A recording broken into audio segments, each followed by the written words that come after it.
Fala galerinha, mais ou menos, tudo belezeira com vocês? Mais um vídeo aqui pro canal Na Cama.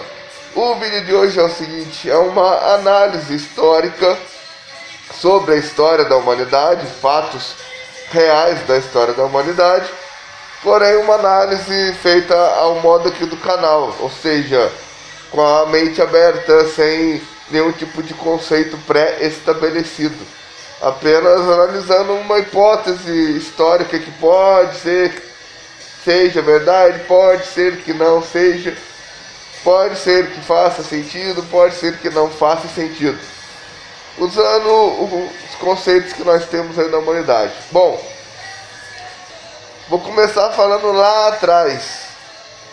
Não vou precisar uma data porque é difícil você ter uma data antes da invenção do calendário, antes do calendário ter sido inventado, né? Porque nós sabemos que existiu, antes do nosso calendário atual, o calendário gregoriano, existiu o calendário juliano, e isso remete a 5.000 anos atrás, somando os dois calendários, porque o calendário gregoriano passou a existir, já haviam passado 3.000 anos de calendário juliano.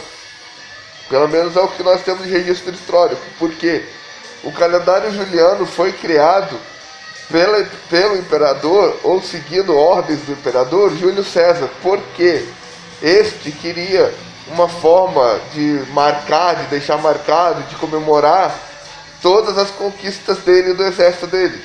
Que, caso vocês se lembrem na história, o Império Romano foi o maior império que existiu sobre a Terra, que ele dominava tudo ali na região onde hoje é a Europa, o pedaço norte da África e uma parte até da Ásia. Não chegou a dominar mais porque o Júlio César acabou morrendo ou sendo assassinado, não lembro direito dessa pedaço da história, antes de inventarem as questões de transporte e comunicação, que na época lá só existia transporte via cavalo, só charrete, carruagem, vigas e tal, ou montado no próprio cavalo, ou indo a pé. E não havia tantas estradas como existem hoje, por exemplo. Então a pessoa tinha que atravessar montanhas, riachos, achar, quando chegava na beira de um rio, achar, e seguir na margem dele até achar um ponto que desse para atravessar, dependendo da profundidade do rio, dependendo da correnteza, dependendo do que você estava transportando, né? Porque a pessoa levava tudo que ela tinha com ela. Os viajantes, no caso, né? As pessoas mais pobres e tal, porque quem era rico deixava numa casa, que eram pouquíssimas pessoas que tinham, e a casa, que ainda era uma novidade o conceito de casa, né? E os que não tinham, tinha que atravessar, levando lá a sacola com o que tivesse, carregando o que tivesse. Então, assim, o calendário juliano surgiu, já existia a humanidade, o conceito de cidades e tal há um bom tempo, porque já existia o Império Romano, o começo do Império Romano. Só que nessa época existiam vários impérios, o Império Egípcio, o Império Mongol, vários impérios. Se você for analisar os registros históricos de cada continente, de cada país, se for ver os fósseis, as lendas e tal. Então, e também a história geral. Existiam vários impérios que houve aquelas guerras entre os impérios, que foi onde o Império Romano cresceu. E foi nesse período de crescimento do Império Romano que surgiu o imperador Júlio César, começou a conquistar tudo, e como ele via que sempre ganhava bastante, o império estava cada vez maior, ele decidiu que deveria ter um calendário para comemorar, para marcar as datas das conquistas dele. E esse calendário perdurou por 3.000 anos, até que o Papa Gregório resolveu criar o calendário gregoriano, porque, segundo eles, o calendário juliano estava errado, com alguns erros e tal. E ele acabou criando o calendário gregoriano, segundo ele, segundo a igreja, que é a instituição cujo o próprio Papa Gregório representa. Ele teria chamado astrônomos, teria chamado estudiosos para arrumar esse calendário, né? Colocar o calendário em ordem, que é o calendário que a gente segue hoje.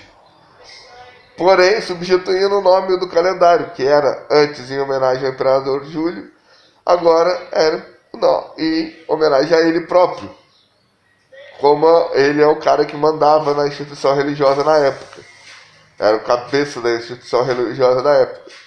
Só que o que acontecia também na época, o que aconteceu no fim dessas guerras de impérios e tal, teve até o concílio de Nicéia, aconteceram as cruzadas, o fim das cruzadas, e as instituições foram se anexando ao Império Romano, tudo era anexado ao Império Romano, o Império Romano foi engolindo tudo, foi tomando conta de tudo, e qualquer instituição que se anexasse ao Império Romano se tornava uma instituição apostólica romana.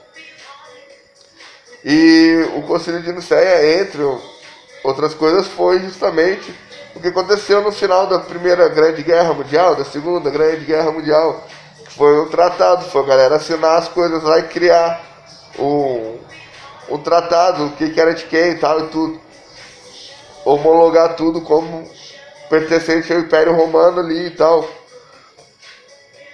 Então, se você vai analisando a história, você vai vendo umas controvérsias históricas, vai vendo umas falhas, vai vendo uns espaços em brancos que, quando você analisa de uma forma sem preconceito, essas lacunas vão sendo preenchidas, pelo menos vai se tendo uma hipótese contínua que faz um certo sentido. E aí, continuando a história, o que aconteceu após essa união? Roma tomou conta de tudo. Tudo era do imperador romano. Ele era a autoridade máxima. Como que o imperador era visto na época? Era visto como uma semidivindade. Era visto como eleito por Deus para estar ali na terra. E a igreja também, a instituição apostólica romana também pregava isso. E o que eles falavam? E o que começou a ser falado foi justamente a entrada da Idade das Trevas, que era proibido estudar astronomia. Mas como que o Papa havia há pouco tempo atrás contratado o astrônomo para criar o calendário gregoriano, né?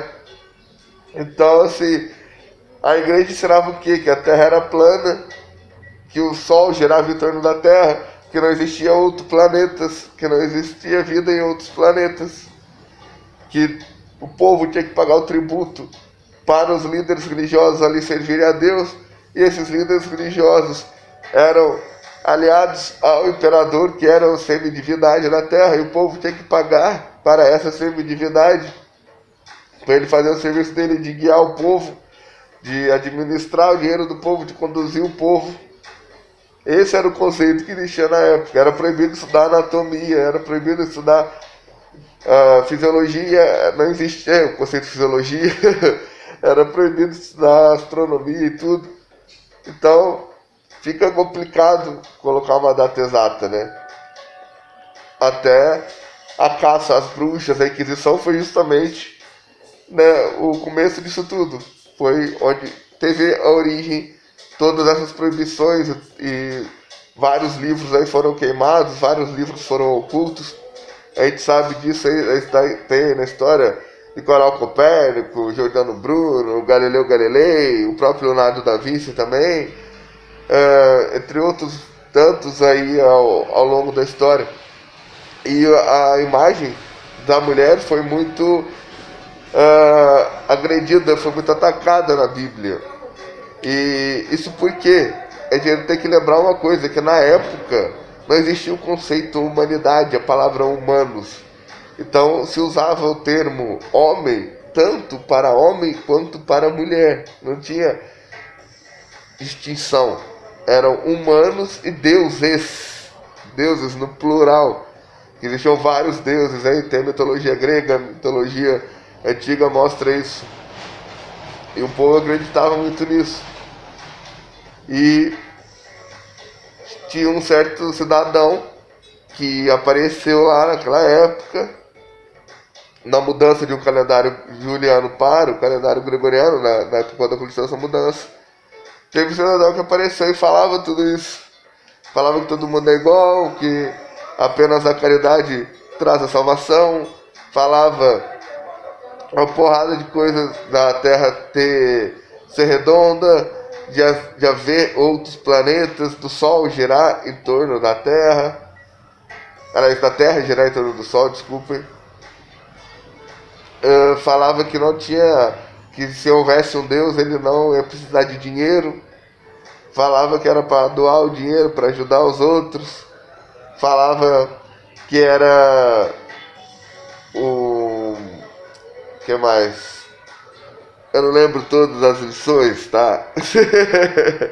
Mas enfim, apareceu um cara que falava tudo isso, falava tudo que ia contra a igreja e tudo que ia contra o império. E aí, o resto da história, acho que a galera já conseguiu deduzir, né?